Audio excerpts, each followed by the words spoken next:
সামনে থেকে সরো তো। ইনায়া আবরারকে পাশ কাটিয়ে চলে গেল। আবরার তার যাওয়ার পানে তাকিয়ে হো হো করে হেসে উঠল, গুনগুন করে গিয়ে উঠল। ফাঁদে পড়িয়া বগা কান্দে রে, এই ফাঁদে পড়িয়া বগা কান্দে রে। ইনায়া, আয়ানের খুব যত্নে করা মানুষকে কষ্ট দিয়েছো, আর তোমাকে কিছু করবে না এ আপনার বিশ্বাস করি না। সবে তো শুরু, আগে আগে দেখো তোমারি হাল হোতা হে কেয়া ইনু বেবি। আয়ান দৌড়ে গিয়ে আফরিনের হাত ধরে হ্যাচকা এক টানে নিজের বুকের মধ্যে এড়ে ফেলল। আফরিন টাল সামলাতে না পেরে ইনায়ার বুকের সাথে বাড়ি খেল। আফরিন প্রথমে বুঝতে পারেনি, কিন্তু পরে আয়ানের শরীরের ঘ্রাণে বুঝতে পারল সে কোথায় আছে। আফরিন আয়ানের বুক থেকে উঠতে নিলেই আয়ান ওকে আরো শক্ত করে চেপে ধরল। আয়ান আফরিনের উদ্দেশ্য করে বলে উঠল, তুই চলে আসলি কেন? আমি বলেছিলাম তোকে চলে আসতে। বল, কেন চলে আসলে? আফরিন এইবার আয়নের কাছ থেকে সরে আসলো। সে কিছু না বলেই সামনের দিকে হাঁটা শুরু করলো। আয়ান আফরিনকে ঘুরিয়ে নিয়ে তার সামনে দাঁড় করালো। আয়ান রাগী চোখে তাকিয়ে আফরিনকে বলল, কি হয়েছে? বারবার বালাই বালাই করছিস কেন? আমার প্রশ্নের জবাব দে। আফরিন আয়ানের হাত ছাড়িয়ে নিয়ে বলে উঠল, ইনায়া আপু তো বললো আমাকে চলে আসতে, তাই চলে এসেছি। ওই মেয়ের কথা তোকে চলতে হবে? তোকে কে নিয়ে গেছিল এখানে? আমি? তাহলে আমি না বলা পর্যন্ত তোর নিশ্চয় চলে আসা উচিত ছিল, তাই না? আফরিন আয়ানের করা প্রশ্নের জবাব দিল না। সে চুপচাপ মাথা নিচু করে দাঁড়িয়ে আছে। আফরিনকে এইভাবে চুপচাপ থাকতে দেখে আয়ানের আরও রাগ বেড়ে গেল। আয়ান আফরিনের হাত আরও শক্ত করে ধরে রাগান্বিত কণ্ঠেই বলে উঠল, কি সমস্যা? এভাবে চুপ হয়ে আছিস কেন? আফরিন আয়ানের হাত ছাড়া দিয়ে বলে উঠল, আপনি এভাবে রাগ দেখাচ্ছেন কেন আমার সাথে? আপনি শুধু আমার সাথেই রাগ দেখাতে পারেন? হ্যাঁ, কেন এই ইনায়া যখন বেবি বলছিল তখন কিছু বলতে পারলেন না আপনি? সে কেন আপনাকে এইসব নামে বলবে? তুই এই জন্য এইভাবে না বলে একা একা বের হয়ে আসবি? হ্যাঁ আসবো, 100 বার আসবো। হয়েছে, আপনার আমাকে যেতে দিন। আফরিন আয়ানকে ফেলে চলে গেল সেইখান থেকে। আরও কিছুক্ষণ হেঁটে রিকশায় করে বাড়িতে উদ্দেশ্যে রওনা হলো। আর এইদিকে আয়ান অবিশ্বাস্য নিয়ে তাকিয়ে রইল আফরিনের যাওয়ার পানে। কিছুক্ষণ পর সেখানে আয়ান কাঁধে হাত রাখলো আবরার। আয়ান পিছনে ফিরে তাকিয়ে আবরারকে দেখলো। আবরার আয়ানের একদম পাশে এসে দাঁড়িয়ে বলে উঠল, কি রে, চলে গেল? আয়ান হতাশার নিঃশ্বাস ফেলে আবরারের দিকে তাকিয়ে বলল, আলোকে আমাকে ভুল বুঝছো ভাই? ওকে এইভাবে কোনোদিন রাগী কণ্ঠে কথা বলতে দেখিনি আমি। আহা বাবু সোনা, বোঝো না, জেলাস জেলাস। না হলে এমন কুটি সুইটি বৃষ্টি একটা মেয়ে এইভাবে আয়ান বেবিকে রেখে চলে গেল? আয়ান আবরারের এমন দুষ্টুমি কথা শুনে ওর পিঠে কিল বসালো। আবরার নিচের পিঠে নিজে ডলে ডলে আয়ানের দিকে তাকিয়ে বলল, তুই কি কিল মারার জন্য আমার পিঠটাই পাস আয়ান? উফ, হাত তো নয় লোহা। যাই হোক, তুই কি ওই ইনু পিনুরে মেরেছিস নাকি? যাওয়ার সময় দেখলাম ইনু বেবির গাল খানা লাল টুকটুস টমেটো হয়ে গেছিল। আয়ান আবরারের দিকে রাগী চোখে তাকিয়ে থাকলো। আবরার আয়ানকে পাত্তা না দিয়ে আয়ান গলা জড়িয়ে ধরে দুষ্টু কণ্ঠে গেয়ে উঠল, আমি ফাঁসা গেছি, আমি ফাঁসা গেছি, আমি ফাঁসা গেছি মাইকার চিপায়। আমারও দিলের চোট বোঝে না কোনো হালায়। আমি ফাঁসা গেছি, আমি ফাঁসা গেছি, আমি ফাঁসা গেছি মাইকার চিপায়। আবরার এইটুকু গিয়ে থামতে হলো। আয়ান ওর মুখ চেপে ধরায় আর বাকিটুকু গাইতে পারল না। আবরার ওর মুখ থেকে হাত সরিয়ে নিয়ে হো হো করে হেসে উঠল। আয়ান ওর হাসির দিকে তাকিয়ে বলল, মজা নিস, তাই না? এমন দিন তোর যখন আসবে তখন বুঝবি কেমন লাগে। আবরার আয়ানের আরও কাছে এসে কিছু একটা শুকলো। সে হেসে হেসে বলল, কোথাও পোড়া পোড়া গন্ধ পাচ্ছি। আহা, আমার জিগরি জান বাবু মাইনকার চিপায় পড়ে গেছে। থাক, কষ্ট পেও না আয়ান বেবি। আয়ান কিচ্ছু বলল না। সে আবরারকে রেখে দ্রুত পায়ে হেঁটে বাইকের সামনে আসলো। আবরার আয়ানের যাওয়ার দিকে তাকিয়ে বিড়বিড় করে বলল, আমার বেলায় এমন হবেই না ভাই। আমি তো জানি আমার শ্যামমোহনই আর কাউকে ভালোবাসে না। তাই নো প্যারা, নো ছকা, লাইফ ইজ ঝাঁকানাকা।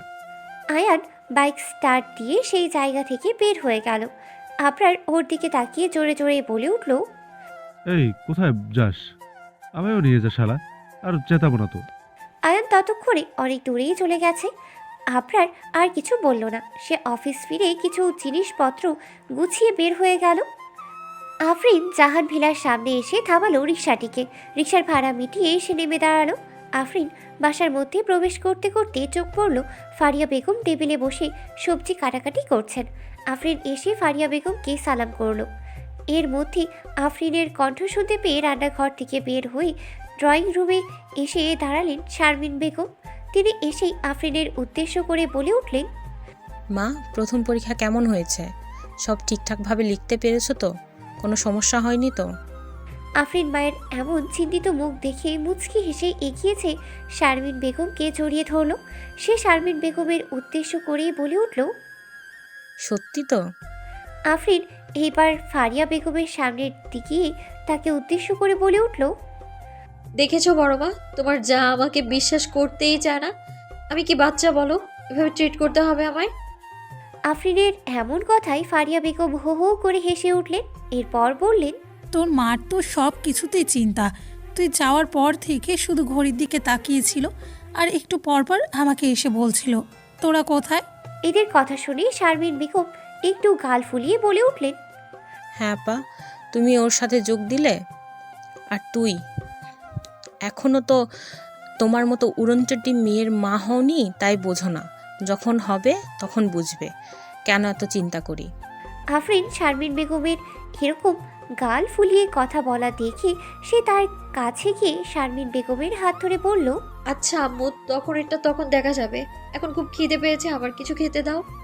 আচ্ছা, তুই উপরে যেয়ে ফ্রেশ হয়ে নে, আমি খাবার নিয়ে আসছি। আফরিন মায়ের কথা মতো সব কিছু নিয়ে ওপরে চলে গেল। নিজের রুমে প্রবেশ করে দরজা আটকিয়ে দিল। বিছানায় সব কিছু রেখে তার প্রয়োজনীয় সকল কিছু নিয়ে ওয়াশরুমে চলে গেল গোসল করতে। কিছুক্ষণ পর ওয়াশরুম থেকে বের হয়ে এলো আফরিন। বারান্দায় চলে গেল সে। তার লম্বা ঘন কালো ভেজা চুলগুলো তোয়ালে দিয়ে একটু একটু করে মুছতে লাগলো। এর মধ্যে শারমিন বেগম আফরিনের রুমের সামনে এসেই টোকা দিল। আফরিন কারোর আসার শব্দ পেয়ে চুলগুলো কোনো মতে তোয়ালে দিয়ে পেঁচিয়ে চলে গেল। দরজা খুলতেই শারমিন বেগমের করা কথা বলতে লাগলেন, এতক্ষণ কোথায় ছিলিস? কখন থেকে দাঁড়িয়ে আছি আমি। আসলে আম্মু বারান্দায় ছিলাম। আচ্ছা বস, খাবার নিয়ে আসছি, আমি খাইয়ে দিব। আফরিন শারমিন বেগমের কথা মতো বসে পড়ল বিছানায়। শারমিন বেগম একটু একটু করে ভাত মাখিয়ে আফরিনের মুখের সামনে ধরলেন। আফরিন চুপচাপ খেতে লাগলো। হঠাৎ করেই শারমিন বেগম বলে উঠলেন, আফরিন, আজকে তো আলভির জন্মদিন। তেমন কিছু করা হবে না তোমার পরীক্ষার জন্য, তবে সন্ধ্যার পর একটু আয়োজন করব। তুমি তৈরি থেকো, আমরাই করব। তোমার বাবা চাচারাও তো কেউ নেই এখানে, তাই। আচ্ছা আম্মু, কিন্তু সে কোথায়? তবে এগুলো অ্যারেঞ্জ করবে কে? আর বলিস না, ছোট ভাইয়ের জন্য কাজ ছিল, তাই ছোট আলভিকে নিয়ে মামার বাড়ি গেছে। আর আয়ন বলেছে সে আর আবরার মিলে করে নেবে। ওকে আম্মু। তাদের কথোপকথনের মধ্যেই আফরিনের খাওয়া শেষ হয়ে গেল।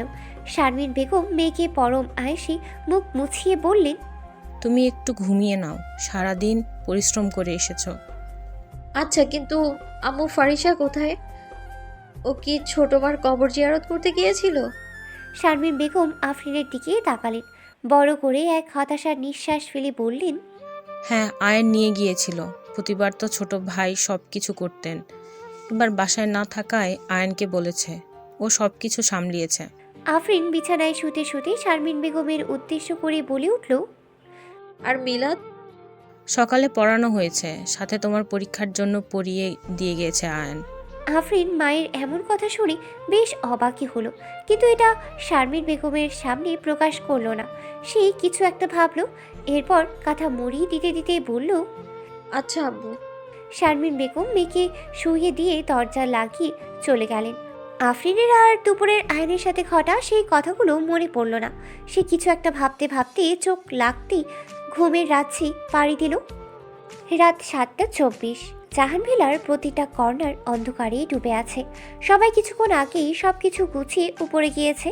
আফরিন সেই যে বিকেলের দিকে ঘুমিয়েছে, একটু আগেই শারমিন বেগমের ডাকে উঠেছে। তার পরবর্তী পরীক্ষার আগে 2 দিন বন্ধ, তাই আজ এই ছোট্ট আয়োজন করেছে। আফরিন ঘুম থেকে উঠেই চলে গেল ফ্রেশ হতে। আজকে সে একটি শাড়ি পরবে বলেই ঠিক করলো। সে সেই পরিকল্পনা অনুযায়ী তৈরি হতে লাগলো। ফারিসা তার রুমের বারান্দায় দাঁড়িয়ে আছে। তার বারান্দায় একটি ছোট্ট রঙ্গন ফুলের গাছ আছে। ফারিসা সেই গাছের দিকে তাকিয়ে আছে আর একটু একটু ছুঁয়ে দিচ্ছে। অনেকক্ষণ এইভাবে এমনভাবে থাকার পর সে তৈরি হতে চলে গেল। ড্রয়িং রুমে সবাই উপস্থিত, কিন্তু আফরিন বাদে। ফারিয়া বেগম শারমিন বেগমের উদ্দেশ্য করে বললেন, কি রে মেজু, আফরিন আম্মু কোথায়? আপা তৈরি হচ্ছে মনে হয়। আরও কিছুক্ষণ হয়ে যাওয়ার পর ফারিয়া বেগম জাহানারা বেগমের ফোনে কল দিলেন। প্রথমবার রিসিভ না করলেও দ্বিতীয়বারই রিসিভ হলো। ফারিয়া বেগম বললেন, আর কতক্ষণ ছোট? আয়ান কোথায়? এত দেরি করছে কেন? এই তো আপা চলে এসেছেন। মিনিট 10 পর একটি গাড়ি এসে থামলো জাহান ভিলার সামনে। গাড়ি থেকে নেমে এলো আয়ান আবরার, এরপর নেমে এলো জাহানারা বেগম, আর তার হাত ধরে গুটি গুটি পায়ে নেমে এলো আলভি। আয়ান ফারিসাকে মেসেজ করে জানালো তারা এসেছে। তারা সবাই ধীরে ধীরে বাড়ির দরজা খুলে প্রবেশ করতেই অন্ধকার রূপটির সকল লাইট জ্বলে উঠল, আর সবাই একসাথেই বলে উঠল, happy birthday to you, happy birthday to you dear baby Albi, happy birthday to you. এই ছোট্ট আলভি প্রথমে ভয় পেয়ে গেলেও পরে যখন বুঝলো তখন সে দৌড়ে সামনে চলে গেল। বাকিরাও একে একে মাঝখানে এসে দাঁড়ালো। আলভি তো মহা খুশি। সে একবার এদিকে তো আরেকবার ওইদিকে ছোটাছুটি করছে। এখন সে ফারিসার কাছে এসে বলল, আপুই একটু এদিকে আসো তো, আমার কথা শোনো। ফারিসা ভাইয়ের কথায় হাঁটু গেড়ে বসলো। আলভি হেসে হেসেই বলল, আপুই আজকে আমার বার্থডে, এগুলো সব আমার জন্য করেছো? ফারিসা আলভিকে আগলিয়ে নিল, কোলের মধ্যে বসে গালে চুমু খেলো। এর মাথায় হাত বুলিয়ে দিতে দিতে বলল, হ্যাঁ পাখি, আজকে এগুলো সব তোমার জন্য করেছি। তোমার পছন্দ হয়েছে বাচ্চা? হ্যাঁ হ্যাঁ, খুব পছন্দ হয়েছে। এর মধ্যে ফারিয়া বেগম বললেন, আফরিন কোথায়? ওকে দেখছি না কেন? আয়ান সোফায় বসে ফোনে কি যেন করছিল। ফারিয়া বেগমের কথায় আয়ান ফোন থেকে চোখ তুলে চারপাশে নজর বোলালো, কিন্তু কোথাও আফরিনকে পেল না। এর মধ্যে আয়ানের নজর গেল সিঁড়ির পাড়ে। সিঁড়ি দিয়ে নেমে আসছে আফরিন, পরনে তার নীল শাড়ি আর নীল চুড়ি, চুলগুলো ছেড়ে দেওয়া, যা বাতাসে উঠছে। আয়ান চোখ আটকে গেল এই রমণীর পানে। আয়ানের হৃদস্পন্দন বেড়ে যাচ্ছে। সে নিজেকে ধাতস্থ করে নিজ মনে বিড়বিড় করলো, আমার নীলাঞ্জনা। আফরিন নিচে নেমে আলভির কাছে চলে গেল। একটা বড় সড়ো গিফট বক্স আলভির হাতে দিয়ে বলল, হ্যাপি বার্থডে জান বাচ্চা আমার। এরপর আফরিন আলভির গালে হাত দিয়ে আদর করলো। এরপর উঠে দাঁড়ালো। ফারিয়া বেগম এবার বলে উঠলেন, এবার কেক কাটা যাক। ফারিয়া বেগমের কথায় সবাই সাজানো গোছানো টেবিলের সামনে এসে দাঁড়ালো। এর মধ্যে এক পলকও আয়নের চোখ আফরিনের দিক থেকে সরেনি। সে তার মানুষকে দেখতে ব্যস্ত। আলভি এইবার তার গুটি গুটি হাতে কেক কেটে সবাইকে খাওয়ালো। এমন সময় বাড়ির দরজা খুলে প্রবেশ করলো উজান। তার পরনে এখনও ডাক্তারের অ্যাপ্রন। বোঝাই যাচ্ছে যে হসপিটাল থেকে সোজা এখানেই চলে এসেছে। আলভি উজানকে দেখে দৌড়ে ওর কাছে চলে গেল। উজান আলভিকে কোলে তুলে নিল। উজান তার হাতে থাকা বক্সটি আলভিকে দিয়ে দিল। শারমিন বেগম উজানকে দেখে বলে উঠলেন, উজান বাবা, তুমি আসবে আগে বললে না আমাদের? উজান শারমিন বেগমের দিকে তাকালো। এরপর এক গাল হেসে বলল, এই বাড়িতে আসতে হলে বুঝি আগে বলতে হবে মেজো আন্টি? আরে তা না বাবা, আচ্ছা বসো, আমি তোমার জন্য নাস্তা নিয়ে আসছি। উজান শারমিন বেগমের কথায় সম্মতি দিল। এরপর ফারিয়া বেগমকে সালাম দিয়ে ভালো মন্দ জিজ্ঞেস করলো। তাদের কথার মাঝে আলভি বলে উঠল, নতুন ভাইয়া তুমি এসেছো, কিন্তু আমার সুন্দর বউ কোথায়? আমার বউ আসেনি? আমার সুন্দরী বউকে তুমি নিয়ে আনোনি? উজান এইবার তার কোলে থেকে আলভিকে নিচে নামিয়ে দিয়ে ওর গাল টেনে বলল, তোমার সুন্দর বউ তো নাই বেবি আলভি, তুমি তোমার বউয়ের সাথে কথা বলবে। আলভি উজানের সামনে ঠোঁট ফুলিয়ে ধীর কণ্ঠে বলে উঠল, হ্যাঁ বলবো। উজান আলভির কথা শুনে তার পকেট থেকে ফোন বের করে নিল। মেসেঞ্জারে ঢুকে অনামিকার ইনবক্সে ঢুকে ভিডিও কল দিল। অনামিকা কল ধরার পর উজান আলভিকে ফোন দিয়ে দিল। আলভি ফোনের ওপর পাশে অনামিকাকে দেখে বলল, তুমি পচা সুন্দর বউ, তুমি আমার বার্থডেতে আসোনি কেন? আমি রাগ করেছি খুব। অপর পাশ থেকে অনামিকা আলভির এমন বাচ্চামো কথা শুনে হেসে বলল, ও লে আমার বেবি জামাই দেখি রাগও করে।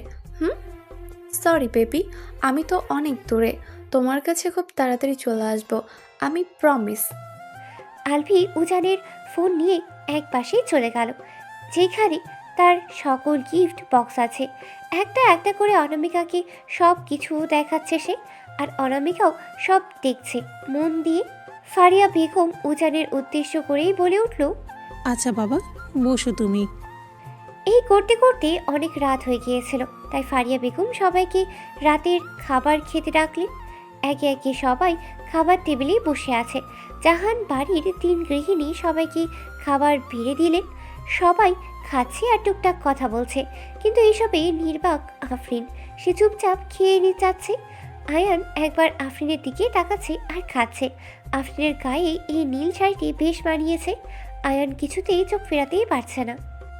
রাত 12:45। বাড়ির চিলেকোঠায় এখনও ডিম লাইটগুলো জ্বলছে। সেই চিলেকোঠায় বসে আছে 3 বন্ধু, আয়ান, আবরার, উজান। আয়ান চিলেকোঠার এক কর্নারে বসে ফোন ঘাঁটছে। আফরিন ওরা আরও ঘণ্টাখানিক আগে আড্ডা দিয়ে নিচে নেমে যার যার মতো তাদের নিজেদের রুমেই ঘুমিয়ে পড়েছে। উজান আয়ানের সামনে এসে দাঁড়িয়ে আয়ানের ফোন নিয়ে এক টানে নিজের কাছে নিয়ে আসলো। আয়ান মন দিয়ে কিছু দেখছিল ফোনে। হঠাৎ ব্যাঘাত ঘটায় আয়ান সামনে তাকালো, দেখলো উজান আর আবরার তার সামনে দাঁড়িয়ে আছে। আয়ান তাদের উদ্দেশ্য করে বলে উঠল, কিরে, তোর এমন খামার মতো দাঁড়িয়ে আছিস কেন ভাই? উজান আবরারের দিকে তাকালো একবার। উজান একটু রাগী অভিনয় করেই বলে উঠল, তোমাকে কখন থেকে ডাকছি আমরা, কোন দেশে হারিয়ে গিয়েছিলে? আবরার এইবার উজানের হাত থেকে আয়ানের ফোন নিয়ে বলল। আরে আমাদের কথা কি ওর কানে যাবে? ও তো আর কিছু বলতে পারলো না সে। আয়ান উঠে ওর মুখ চেপে ধরলো। উজান এদের 2 বন্ধুর খুনসুটি দেখতে লাগলো।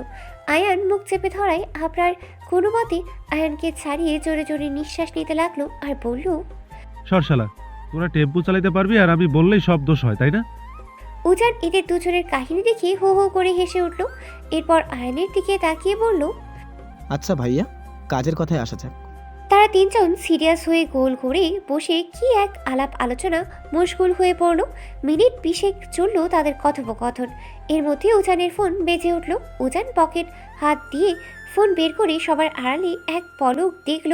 এরপর উঠে দাঁড়িয়ে বলল, আচ্ছা আমি যাই তাহলে, গুড নাইট। উজান আর কাউকে কিছু না বলতে দিয়ে চলে গেল সেখান থেকে। উজানে যাওয়ার পরপরই আয়ানও উঠে চলে গেল। আবরার এদের দুজনের উঠে চলে যাওয়া দেখে চেয়ারে হেলান দিয়ে বলে উঠল, আহা, আমার ছোট ভাই বড় ভাই সব দেখি প্রেমে পইরা উল্টায় পড়ছে, শুধু আমি কিছু করতে পারলাম না। কপাল, এই পোড়া কপালে কবে যে কেউ জুটবে।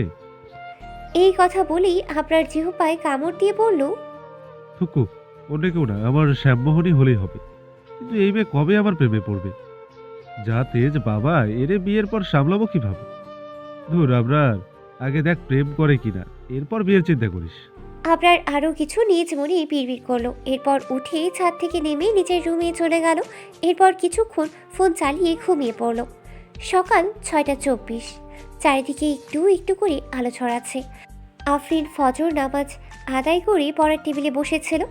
এমন সময় ওর দরজায় কয়েকটি টোকা পড়ল। আফরিন প্রথমে খেয়াল করেনি, আবার যখন শব্দ হলো তখন সে চেয়ার ছেড়ে উঠে বিরূপ মুখ নিয়ে দরজার সামনে গেল। দরজা খুলে যেই না কিছু বলতে যাবে, তার চোখ পড়ল আয়নের উস্কো খুস্কো চেহারার উপর। আয়নের পরনে সাদা গেঞ্জি আর ট্রাউজার, বড় চুলগুলো এলোমেলো হয়ে আছে, চোখগুলো লাল টকটকে হয়ে আছে। আয়ান ঘুম ঘুম কণ্ঠেই বলে উঠল, হ্যালো, আমাকে প্লিজ একটু কফি করে খাওয়াতে পারবে? কেউ ওঠেনি, তো রুম থেকে পড়ার আওয়াজ ভেসে আসছিল। আমার আমার ভীষণ মাথা ব্যথা করছে রে, প্লিজ। আফরিন আয়নের ওপর সেই দিনের পর থেকে একটু কথা বলেনি, আর না তার সামনে কারণ ছাড়া গিয়েছে। সে কিছু বলতে গিয়েও কেন জানি কিছু বলতে পারল না। অনেকক্ষণ আয়নের চোখের দিকে তাকিয়ে বলল, আচ্ছা। আফরিন আর একটাও বাড়তি কথা বলল না। সে রান্নাঘরে প্রবেশ করে কফির সব প্রয়োজনীয় জিনিসপত্র নামাচ্ছে আর বিড়বিড় করে বলছে, ইস, সব সময় আমাকেই তার চোখে পড়ে। উফ, কেন যখন ওই চিপকালিটা তাকে আয়ান বেবি বলে ডাকে তখন কিছু বলতে পারে না সে? ওই চিপকালিকে বলুক না বানিয়ে দিতে, কাজের বেলায় আলো, আর এরপর আমাকে আর মনেই রাখে না। হ্যাঁ, শুধু ওই চোখের দিকে তাকিয়ে কিছু বলতে পারি না দেখে, না হইলে। আফরিন আরও কিছুক্ষণ বিড়বিড় করেই কথা বলল। কফি বানানো শেষ হওয়া মাত্রই উপরে চলে গেল। আফরিন আয়নের রুমেই প্রবেশ করি তার বিছানার পাশে কফির মগটি রেখে চলে আসতেই নিচ্ছিল, তখন আয়ান আফরিনকে ডেকে বলল, তোকে কি খুব বিরক্ত করছে আমি? আফরিন পিছন ফিরে আয়ানের দিকে তাকালো। আয়ান বিছানায় আধা শোয়া অবস্থায় কফির মুখে চুমুক দিচ্ছে আর তার দিকে তাকিয়ে আছে। আফরিন কিছুক্ষণ তাকিয়ে ঢোক গিলল, এরপর বলল, হ্যাঁ, করছেনই তো। আমাকে কেন আপনার সব কাজ করতে হবে? ওই মেয়েকেই বলুন। আয়ান ভ্রু উছিয়ে আফরিনের দিকে তাকিয়ে বলল। কোন মেয়ে? আফরিন এইবার রাগে দাঁত কিরমির করে ফিসফিস করে বলল। হ্যাঁ, এখন আমরা চিনছেই না কোনো মেয়ে। বাহ বাহ, মনে হচ্ছে সাধু বাবা কিছু জানে না। ধুর, মনের কথা মনে রেখে আফরিন বলল। কিছু না। আয়ানকে কিছু বলতে না দিয়ে সে ধরাম করে দরজা আটকিয়ে বের হয়ে গেল। আয়ান আফরিনের এমন হঠাৎ রেগে যাওয়ায় সে ওই দরজার দিকে তাকিয়ে থাকলো। কিছুক্ষণ পর তার কিছু দৃশ্য মনে পড়ায় বাঁকা হাসি দিল। নিজ মনে ফিসফিস করে বলল। এটুকু সহ্য করতে পারছিস না? হলো বোকা মেয়ে, আমি তো সম্পূর্ণই তোর। আর কিছুদিন, এরপর সবকিছু ঠিক সামনে এনে ফেলবো। কানাডা টরেন্টো শহর, 17:35। কানাডার বুকে দাঁড়িয়ে থাকা শহর টরেন্টো যেন এক আধুনিকতা আর শান্ত প্রকৃতির এক অনবদ্য মিশ্রণ। আকাশচুম্বী ভবনের ফাঁকে ফাঁকে যখন সূর্য ঢলে পড়ে তখন পুরো শহরটাকে মনে হয় যেন সোনালি আলোর পর্দায় মোড়ানো। সন্ধ্যা নামার সাথে সাথে শহরের সকল স্থান উন্নত মানের লাইটের আলোয় আলোকিত হয়ে যায়। চারিদিক থেকে ভেসে আসে হালকা কনকনে বাতাস। লেকের পাড় দিয়ে মানুষজন হেঁটে তাদের গন্তব্যস্থলে চলে যাচ্ছে, কিন্তু এত কিছুর মাঝেও চুপচাপ এক পাশে দাঁড়িয়ে আছে অনামিকা। তার মধ্যে কোথাও যাওয়ার তাড়া নেই। ইউনিভার্সিটির ক্লাস শেষ করে তার পাশে লেকের ধারে সেই কখন থেকে একটানা আকাশের ওই ঘন কালো মেঘের দিকে তাকিয়ে আছে সে। এর মধ্যে পিছন থেকে একটি পুরুষালী কণ্ঠ ভেসে এলো। Can I sit here, bench to you, miss? অনামিকার মাথা ঘুরিয়ে পিছনে তাকালো। তার দিকে একজনকে হেসে তাকিয়ে থাকতে দেখে বলল। Yeah, sure. জায়ান তার পাশে বসে পড়ল। সে কিছুক্ষণ অনামিকাকে পরখ করে দেখে বলল। আপনি বাংলাদেশি? বাংলা ভাষার কথা শুনে অনামিকা অবাক চোখে তার পাশে থাকা পুরুষটির দিকে তাকালো। এরপর বলে উঠল। জি, আপনিও। হ্যাঁ, তোমার নাম? অনামিকা। আপনার? জায়ান, জায়ান শেখ। সরি তুমি করে বলছি, মনে হচ্ছে তুমি আমার ছোট হবে। এখানে মনে হচ্ছে নতুন। কবে এসেছো? এইদিকে কি করো? জি, সমস্যা নেই, বলতে পারেন। হ্যাঁ, এইদিকে নতুন। 2 দিন আগে এই ইউনিভার্সিটিতে এসেছি পড়ালেখার জন্য। ও আই সি, এই জন্য মনে হচ্ছিল তোমার কোথায় যেন দেখেছি। আমি এই ইউনিভার্সিটির আর্টিকেলের উপরে কোর্স করছি, 4th ইয়ারে। আমি ফার্স্ট। ফ্রেন্ড হবে? অনামিকা একবার জায়ানের দিকে ভালো করে তাকালো। ঝাঁকড়া চুলগুলো মুখে এসে পড়েছে। পরনে মেরুন শার্ট, কাঁধে গিটার, হাতে ধোয়া ওঠানো কফির মগ। অনামিকা আমতা আমতা করে বলল। আপনি আমার সিনিয়র? জায়ান অনামিকার কথা শুনে হো হো করে হেসে উঠল এবং বলল। এই ভিনদেশে সিনিয়র জুনিয়র আছে নাকি? আজ থেকে আমরা ফ্রেন্ড, ওকে? জায়ান অনামিকার সামনে হাত বাড়িয়ে দিল। অনামিকা কিছুক্ষণ চুপ করেই ছিল। সামনে জায়ানের দিকে তাকালো। মাত্রই সে ইশারা করলো হাত মেলানোর। অনামিকা দ্বিধাদ্বন্দ্ব সহকারে হাত বাড়িয়ে হ্যান্ডশেক করলো। জায়ান উঠে দাঁড়িয়ে বলল। হাঁটবে? আসো, তোমাকে শহরটা ঘুরিয়ে দেখাই। অনামিকা কিছু বলল না। সে জায়ানের পাশাপাশি হাঁটতে লাগলো। রাতের আকাশ, চারিদিকে আলো, কোলাহল যা কেমন জানি অন্যরকম ঠেকলো অনামিকার কাছে।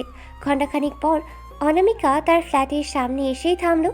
জায়ান অনামিকার দিকে তাকিয়ে বলল। এইটা? হ্যাঁ, আজ আসি ভাইয়া। থ্যাঙ্কস এ লট। আজকের দিনটা আপনার জন্য এত কিছু দেখতে পেলাম। ভাইয়া? ফ্রেন্ডের নো ভাইয়া, অনলি নেম, ওকে? আর বন্ধুত্বের মধ্যে নো থ্যাঙ্কস। আগামীকাল আরেক জায়গায় নিয়ে যাব তোমাকে। আই এম শিওর ওখানে গেলে তুমি আসতেই চাইবে না। অনামিকা জায়ানের কথার ধরন দেখে হেসে ফেলল। এরপর নিজ ফ্ল্যাটে চাবি দিয়ে ঢুকে প্রবেশ করলো এবং নাদিমকে বিদায় জানালো। জায়ানও অনামিকাকে বিদায় জানিয়ে চলে আসলো। জায়ান সামনে এগিয়ে এসে নিজের ঝাঁকড়া চুলগুলো পিছনে ঠেলে গিটার ঠিক করে রাস্তায় দাঁড়িয়ে থেকে অনামিকার জানলার দিকে তাকালো একবার। এরপর মুচকি হাসি দিল, যার কারণে তার গালে ছোট্ট টোল পড়লো। নিজের পকেট থেকে ফোন বের করে নির্দিষ্ট ব্যক্তির নাম্বারে কল লাগালো। উজান ঘুমে আচ্ছন্ন হয়েছিল। তার ফোনে বেজে উঠল। উজান ঘুম ঘুম চোখে এত রাতে হোয়াটসঅ্যাপে কল আসায় নাম্বার দেখে রিসিভ করে বলল। কিরে বেটা, এত রাতে কল দিচ্ছিস কেন রে ভাই? তোর কি আবার ভালো সহ্য হয় না? জায়ান সিগারেট ধরে মুখে পুরে হেসে বলল। না রে, সহ্য হয় না।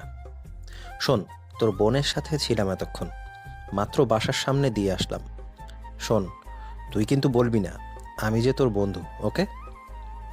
উজান ধীর কণ্ঠেই বলে উঠল, ওকে, হ্যাঁ এখন আমায় ঘুমোতে দে মেরা বাপ। ঘুমা, বাই। জায়ান ফোনটি কেটে দিল।